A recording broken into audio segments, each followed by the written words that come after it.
चलिए आज हम लोग बात करेंगे क्लास 12 के समरी के बारे में।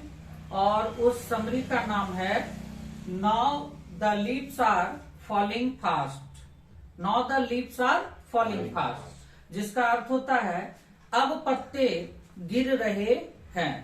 अब पत्ते गिर रहे हैं। तो चलिए सबसे पहले जो है कि हम इनके राइटर के बारे में जानते हैं कि who is written this poem. Who is written this poem. तो आंसर होगा W.H. ऑडेन साहब हैं। और now the leaves are falling fast. अब इसके हिंदी को हम लोग एक एक करके समझते हैं लाइन बाय लाइन। जैसा कि मैंने आपको पहले वीडियो में भी बताया था कि मैं आप लोगों को जो है लाइन बाय लाइन हिंदी करके सारे समरी का अर्थ बताऊंगा। तो ये हमारा अगला जो है समरी यहाँ पर आ रहा है, जिसका नाम है now the leaves are falling fast. तो पहली लाइन इसकी बोला जा रहा है कि the present poem now the leaves are falling fast is a glorious natural poem composed by great poet W.H. Auden. कि यहाँ पर जो आपको कविता दिया जा रहा है now the leaves are falling fast, कि अब पत्ते गिर रहे हैं। तो इस कविता को लिखने वाले जो हैं वह W.H. ऑडेन साहब हैं। और W.H. ऑडेन साहब के बारे में कहा जाता है कि द प्रेजेंट पोयम, जो कविता आपको दिया जा रहा है now the leaves are falling fast, अब पत्तियां तेजी से गिर रहे हैं, is a glorious natural poem. जो कविता जो है वह एक काफी आनंददायी कविता है और जिसको कि कंपोज्ड किया है, मतलब लिखा है एक महान लेखक जिनका नाम W.H. ऑडेन साहब है। कहता in this poem the poet describes about the truth of life and here discuss about the season. कि लेखक महोदय ने इसमें जीवन की सच्चाई के विषय में बताया है और साथ ही साथ जो है मौसम के बारे में यहाँ पर हम लोगों को सब समझाने का प्रयास किए हैं। तो इसका अर्थ हो गया कि इन दिस पोयम, इस कविता में द पोएट डिस्क्राइब, हमारे जो लेखक हैं वो हमको बताना चाहते हैं about the truth of life, कि हमारे जीवन की सच्चाई क्या है, हमारे जीवन के क्या क्या पहलू होते हैं। एंड हियर, और यहाँ डिस्कस अबाउट, यहाँ पर जो डिस्कस किया गया है किसके बारे में, द सीजन, मतलब मौसम के बारे में। Here the poet compare with season of life. और W.H. ऑडेन साहब जो है यहाँ पर हमारे जीवन और मौसम के बीच में तुलना किए हैं कि हमारा जीवन और मौसम में क्या फर्क है या क्या समानता है, उस चीज के बारे में बतलाने का प्रयास किए हैं। और बहुत हद तक हम लोग के जो मौसम है और हमारा जो लाइफ है बोथ आर सेम।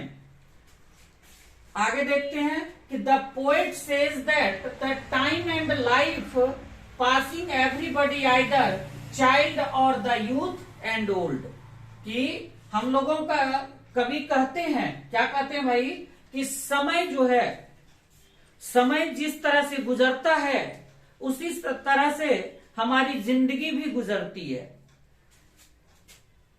प्रत्येक व्यक्ति का प्रत्येक दिन समय गुजरते जाता है, तो समय के साथ साथ आप देखते हैं हमारी आयु भी दिन प्रतिदिन घटती जाती है। उसके आगे कह रहा है कि in old age the messenger of death, जब बुढ़ापा हमारा आता है तो मृत्यु का जो दूत होता है, इन ओल्ड एज, बुढ़ापे में, the messenger of death comes around and take his life after death. कि बुढ़ापे के समय आते ही मृत्यु के जो दूत हैं वह हम लोगों के चारों ओर घूमते रहते हैं और तब तक घूमते रहते हैं जब तक कि हमारी मृत्यु नहीं हो जाती है, तब तक जो है वह मृत्यु का जो डेथ ऑफ मैसेंजर है, मृत्यु का दूत है, वह हम लोगों के इर्द गिर्द नाचते रहता है। यहां तक में किन्हीं को कोई दिक्कत है तो कमेंट करके बोल सकते हैं, मैं आपका परेशानी को दूर करने का प्रयास करूंगा। आगे जो है कि फिर लाइन पर हम देखते हैं कि क्या इसका हिंदी होता है।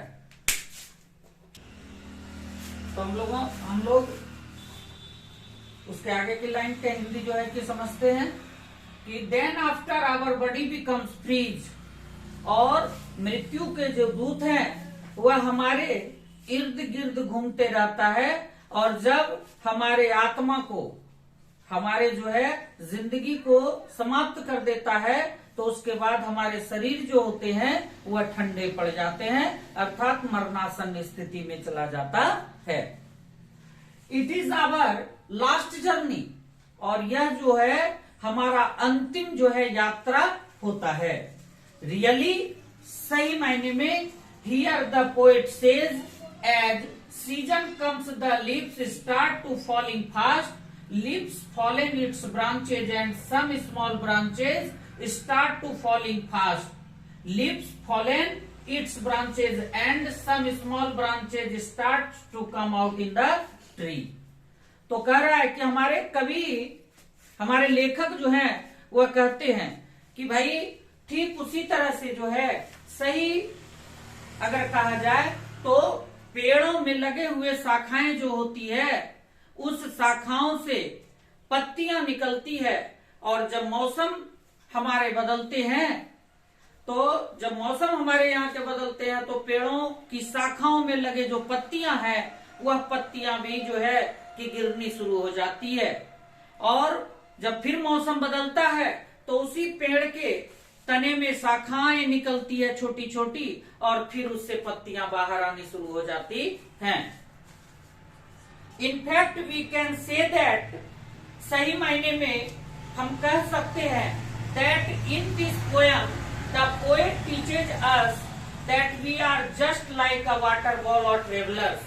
और हमारे जो लेखक महोदय हैं वह मुझे समझाना चाहते हैं, हम लोगों को बताना चाहते हैं कि हमारी जो जिंदगी है वह एक झरने के माफिक है, झरने के समान है, जो कभी भी स्थिर रहता नहीं है, बल्कि जिस तरह से झरने के पानी जो है एक किनारे से दूसरे किनारे तक बहते चले जाते हैं, उसी तरह से हमारा जीवन भी जो है वह समय के साथ जो है कि आगे बढ़ता चला जाता है।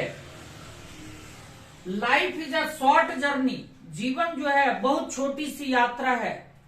जीवन, लाइफ काफी छोटी है, इसीलिए हमारे लेखक कहते हैं कि आप अपनी छोटी सी जीवन को जो है पूरे आनंद के साथ, पूरे उत्साह के साथ जो है जिए। और इसके लिए कैसे भाई? तो हमको अपने जीवन को अगर आनंद के साथ जीना है, अगर एक अच्छी लाइफ को जीना है, तो कवि का कहना है कि आप हमेशा अच्छे कार्य को करें, जिससे आपका जीवन क्या होगा, हर समय आनंदमय रहेगा। अगर आप बुरे कार्य करते हैं तो हर समय निगेटिव थिंकिंग आपके दिमाग में आएंगे, और कभी भी आप खुशी पूर्वक अपने जीवन को नहीं गुजार सकते हैं। इसलिए हमेशा अच्छे कार्य को पूर्ण करें, और अपने जीवन, इस छोटी से जीवन को, इस छोटी सी जीवन को जो है काफी आनंद के साथ, खुशियों के साथ जो है कि आप गुजारें। बस इतना ही इसका हिंदी है। आगे फिर हम अगला समरी लेकर के आएंगे आप लोगों के बीच। धन्यवाद।